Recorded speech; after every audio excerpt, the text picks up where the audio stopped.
லோக்சபா தேர்தலில் அதிகாரிகள் பயன்படுத்திய கார்களுக்கு நிலுவை வைக்கப்பட்டுள்ள வாடகையை வழங்க வலியுறுத்தி கோவையில் ஓட்டுநர்கள் மாவட்ட கலெக்டரிடம் மனு அளித்தனர்.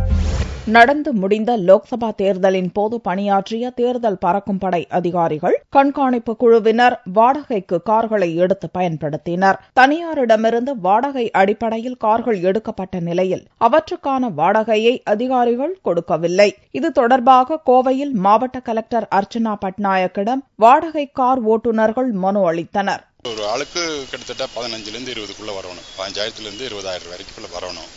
ஆடியோ கேட்டால் நாங்கள் வண்டி அனுப்புறதோட சரி, உங்களுக்கு பேமெண்ட் எல்லாம் கலெக்டர் ஆஃபீஸில் தான் கொடுப்பாங்க, அங்கே போய் வாங்கிக்கோங்கன்னு சொல்லிட்டாரு.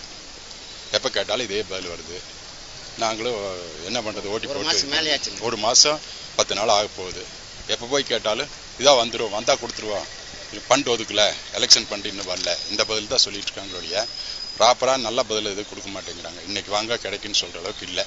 அதனால நான் கலெக்டர் பார்த்துட்டு ஓட்டுநர்களின் மனுவை பெற்ற கலெக்டர் அர்ச்சனா பட்நாயக் உடனடியாக காருக்கான வாடகை வழங்க நடவடிக்கை எடுக்கப்படும் என்று உறுதியளித்தார். தேர்தல் முடிந்து 1 மாதமாகியும் வாடகை தொகையை கொடுக்காமல் அலைக்கழிப்பது ஓட்டுநர்கள் மத்தியில் வருத்தத்தை ஏற்படுத்தியுள்ளது.